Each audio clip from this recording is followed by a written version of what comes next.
High viewers. Manchu Manoj, Manchu Vishnu, మంచు మోహన్ బాబు, అసలు వీళ్ళు ముగ్గురు మధ్య ఏం నడుస్తుంది? ఈ వీడియో కూడా మనకు అనవసరం, కానీ ఒక అవసరం ఉంది ఇక్కడ. ఏంటంటే మనోజ్ ఈరోజు పోలీసులకి దండం పెడుతూ, మీడియాకి దండం పెడుతూ ఒక మాట అన్నాడు. నేను ఏ రోజు మా నాన్నగారి ఆస్తిలో వాటా అడగల. నేను కేవలం కోరుకున్నది ఏంటి, నాకు ఈ ఇంట్లో కూడా ఒక భాగం ఉంది జలపల్లి నివాసం దగ్గర. ఆ భాగం కూడా ఎలాగా, నేను ఉండటం అంతే, నా జ్ఞాపకాలు ఎన్నో ఉన్నాయి ఇక్కడ. అట్లాంటిది నా వస్తువులను తీసుకొనియకుండా ఈరోజు కన్నప్ప అంటూ మేమెందుకు వస్తున్నాడు, దొంగప్ప. వాడు నా కారు దొంగలించి, నా వస్తువులు దొంగలించి చెల్లాచెదరు చేశాడు. వాడి మీద నా పోరాటం తప్ప వేరేది కాదు. తర్వాత వాడు దొంగతనంగా డబ్బులు సంపాదిస్తాడు. వాడు ఏకంగా మోహన్ బాబు యూనివర్సిటీలో అడ్డదిడ్డగా ఫీజులని అవన్నీ డబ్బులు కలెక్ట్ చేస్తాడు. వాడు చేసే పనులు మామూలుగా కాదు అంటూ ఇక్కడ ఇండైరెక్ట్గా ఏం చేస్తాడంటే ఇన్కమ్ ట్యాక్స్ డిపార్ట్మెంట్కి లీడ్ ఇస్తున్నాడు. ముందు వాడి నుంచి మీరు పట్టుకోండి, లేదా వాడికి సంబంధించినటువంటి వ్యాపారాలు ఏమైతే ముందు తనిఖీలు చేయండి, వాడు మీకు ఈజీగా దొరుకుతాడని చెప్తున్నాడు. ఇక మోహన్ బాబుకు సంబంధించి, నాన్న ప్రతి కుటుంబంలో కూడా చిన్న చితక గొడవలు ఉండటం సహజమే, కానీ ఏంటి నాన్న ఇది, నేను రోడ్డున పడ్డా కానీ నన్ను పిలిపించి నువ్వు మాట్లాడలేవా? మనకి పెద్ద మనుషులు ఉంటారు కదా మన చుట్టుపక్కల, అందరిని కూర్చోబెట్టి, నాకన్నా విష్ణు కూడా 4 సంవత్సరాలు పెద్దవాడేగా, వాడికి బుర్ర ఉంది కదా, బుద్ధి ఉంది కదా, నన్ను పిలిచి ఎరా ఏంట్రా చెప్పురా మాట్లాడగా, వాడు మాట్లాడడం. కానీ చేసినవన్నీ చేస్తాడు. బైండోర్ నిబంధన ఉల్లంఘించాడు. వాడు పోలీసులు వచ్చేసి వాడిని అదుపులోకి తీసుకోవట్లో కేసు పెడతా.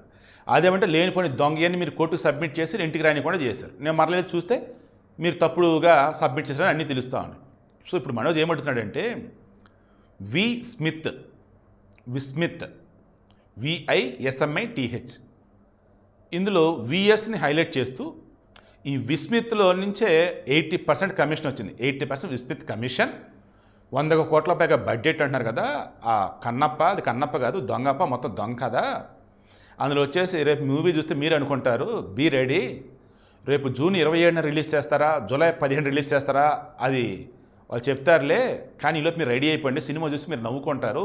ఆ సినిమా చూసి దీనికరా ఇన్ని కోట్లు పెట్టే మీరు అనుకుంటారు, అన్ని కోట్లు నిజమేం కాదు, అందులో వచ్చేసి వేరే లెక్కలు వేరే ఉన్నాయి, పేరుకి మాత్రం 100 కోట్లు 200 కోట్లు అని చెప్తున్నారు కదా, అంత హంబక్ అని చెప్పేసి ఇతను చెప్తున్న విధానం ఎలా ఉందంటే, ఒరే విష్ణు బాబు, నేను కదయ్యా మంచు మనోజ్వి, నువ్వు ఏదైతే సినిమా తీసావో, నువ్వు చేస్తున్న పనులు ఏవైతే ఉన్నాయో వాటన్నిటికి అడ్డుకట్ట వేస్తా. నీకేదంటే నాదో తేల్చుకోరా. ఇప్పుడు నా సినిమా భైరవ నేను రిలీజ్ చేయబోతుంటే నీ కన్నప్పకి ఎక్కడ పోటీగా అది వదులుతున్నానని చెప్పేసి ఆ రోజు నా మీద కక్ష కట్టావు. ఆ రోజు నుంచి నా మీద, నా భార్య మీద, నా బిడ్డల మీద ఏంటనే ప్రతాపం, నా భార్య మౌనికారెడ్డి మీద లేనిపోయిన ఆరోపణలు చేస్తారా, మీడియాకి లేనిపోయిన లీకులు ఇస్తారా? ఇంత దుర్మార్గం ఏంటి అసలు? ఈరోజు నేను వచ్చింది, నేను అడుగుతున్నది కూడా న్యాయంగా, ధర్మంగా, నాకు సంబంధించినవి ఏవైతే లోపల పెట్ యానిమల్స్, నా వస్తువులు, జ్ఞాపకాలు, అవి తీసుకుని వెళ్ళిపోతా అంటున్నా. అండ్ అసలు నా పాత్ర ఏంటి అసలు ఈ ఫ్యామిలీలో? ఒకప్పుడు ఎన్నో సినిమాలకు సంబంధించి ఫైట్ కంపోజ్ చేశా, సాంగ్స్ కంపోజ్ చేశా, గ్రాఫిక్స్ వర్క్ ఎన్నో చేసున్నా. ఆ డబ్బులన్నీ కూడా ఫ్యామిలీకే, నేను తీసుకున్నది లేదు. చివరికి నన్ను లేడీ గెటప్ వేయించి మరీ విష్ణు కోసం అని చెప్పేసి సినిమాలో నటింపు చేశారు నన్ను. అక్కడనే తట్టుకున్నా.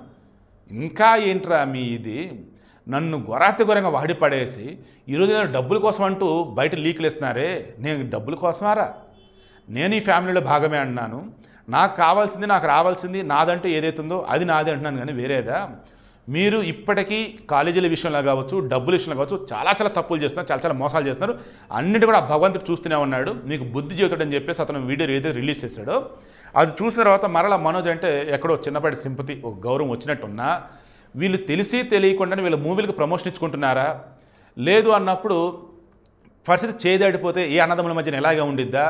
లేదు తల్లిదండ్రులు అన్న వాళ్ళు పిల్లలను కంట్రోల్లో పెట్టకపోతే ఇలాగే జరిగిద్దా అంటే మీరు కింద కామెంట్లో తెలియచండి. ఈ వీడియో మెయిన్ ఇంటెన్షన్, ఏ ఫ్యామిలీలో అయినా సరే ఇబ్బందులు ఉంటాయి, తలనొప్పులు ఉంటాయి, సమస్యలు ఉంటాయి, అన్నదమ్ముల మధ్య డిస్ప్యూట్స్ ఉంటాయి. కూర్చొని తల్లిదండ్రులే మాట్లాడితే సమస్యల సొల్యూషన్ అనేది వస్తుంది.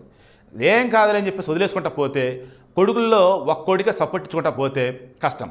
చెప్పేశాడు ఆల్రెడీ, మనోజ్ చెప్పేన్నాడు, నా జుట్టుని విష్ణు చేతుల్లోకి పెట్టాలా, అది విష్ణుగాడు అడిగాడు, మా నాన్న సరే అన్నాడు, నేను దానికి ఓకే కాదన్నాను. అప్పటి నుంచి ఇది కూడా నా మీద ఈ రకంగా విష్ణుగాడు మా నాన్న ట్రాప్లో పెట్టేసి ఆయన అసలు ఆల్మోస్ట్ నాకు ఆయనకు మాట్లాడలేకుండా చేసాడు ఈ విష్ణు అని చెప్పేసి తను చెప్తున్నది. ఇద్దరు అన్నదల మధ్య గొడవలాగా అనిపిస్తూ ఉన్నా, మంచి ఫ్యామిలీ కదా, అందరూ తెలిసిన వాళ్ళు కదా, బట్ ఓవరాల్గా అన్నప్పుడు ఫ్యామిలీ ఇష్యూ అన్నప్పుడు ఫ్యామిలీలోనే సొల్యూషన్ దొరుకుతుంది.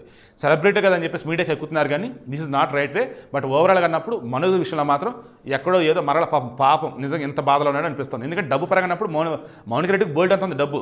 సో అది కాదు, ఇంటర్నల్గా తన అమ్మా నాన్న దగ్గర ఒక మనోజ్ అనేవాడు ఒక బిడ్డగా ఏదైతే కోరుకున్నాడో అది రానివ్వకుండా ఈ విష్ణు ఆపుతున్నాడు అనేది అయితే నాకైతే క్లారిటీ అయితే వచ్చింది. మీకేమొచ్చింది కానీ కామెంట్లో తెలియచేయండి.